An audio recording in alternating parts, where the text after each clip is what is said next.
Hello everyone. ये दुनिया भ्रम से भरी हुई है। जब भी हम अपनी मंजिल की ओर बढ़ने की कोशिश करते हैं, बहुत सारी मोह माया भ्रम भय लालच सब रास्ते में आते हैं और हमें रोकने की कोशिश करते हैं। तो हमारी ये मंजिल है और हम खड़े हैं यहाँ पर। जब भी हम यहाँ से यहाँ बढ़ने की कोशिश करते हैं तो रास्ते में भय मोह माया और डिस्ट्रैक्शंस लालच भी आता है, जो कभी कभी लोगों को डुबो देता है। ये सब आती हैं और अगर मनुष्य इसमें पड़ गया फिर वो आगे बढ़ता है कहाँ पर? चक्रव्यूह में। यह है एक चक्रव्यूह और एक बार इसमें कोई मनुष्य फंस गया तो यहाँ से निकल नहीं सकता है और यहाँ से निकलने के लिए बहुत सारी कोशिश करनी पड़ती है। ओके, तो अब ये मोह माया किस रूप में आती हैं? सोशल मीडिया के रूप में। ठीक, सोशल मीडिया, यूट्यूब, इंस्टाग्राम और भी बहुत सारी चीज़ें हैं। कभी कभी लोगों को लगता है कि उनको अमीर दिखना ज़रूरी है, अमीर बनना नहीं। तो जब उनकी लाइफस्टाइल इस तरह से हो जाती है ना कि वो अमीर दिखने लगते हैं, तो अमीर बनना उनकी मंजिल थी, लेकिन वो यहाँ कहीं रास्ते में फंसे रह जाते हैं। वो सिर्फ अमीर दिखना चाहते हैं फिर, और अगर वैसा वो उनकी लाइफस्टाइल हो गई तो अब कभी वो यहाँ नहीं पहुँच पाएंगे।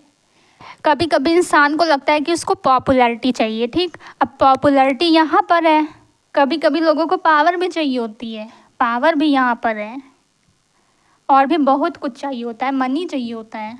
ठीक, अगर उन्हें कभी ऐसा एक जरिया मिला जिससे वो पॉपुलैरिटी गेन कर सकते हैं, मनी गेन कर सकते हैं, या फिर उन्हें लगता है कि वो पावर भी गेन कर सकते हैं, तो वो फिर यही बीच में कहीं फंसे रह जाते हैं और कभी इस मंजिल पर नहीं पहुंच पाते हैं।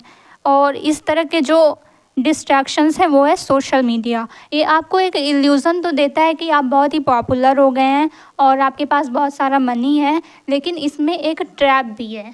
सोशल मीडिया में ये ट्रैप है कि लगातार आपको सोशल मीडिया में रिलेवेंट बने रहना पड़ेगा, और अगर आप रिलेवेंट नहीं होंगे, आपकी वीडियोस कोई नहीं देखेगा, आप अपनी पॉपुलैरिटी वहाँ से खो देंगे और आपके पास जो मनी अभी तक आ रहा था, पैसा आ रहा था, वो अब नहीं आएगा। कभी कभी लोगों की लाइफस्टाइल भी ऐसी हो जाती है कि उनको लगता है कि अब तो मुझे सब कुछ मिल गया, तो अब मुझे यहाँ पर जाने की ज़रूरत नहीं है। तो उन्होंने जितनी भी अपनी मंजिल सेट की है ना, उससे पहले ही वो यहाँ पर स्टॉप हो जाएंगे, रुक जाएंगे, और फिर वो कभी यहाँ पर पहुँच नहीं पाएंगे। तो हमें क्या करना है? हमें सबसे पहले इन सारी डिस्ट्रैक्शंस को समझना है, पहचानना है और उनसे दूर रहना है और उनको खुद दूर करना है और यहाँ से सीधा अपनी मंजिल की तरफ आगे बढ़ना है। Thank you.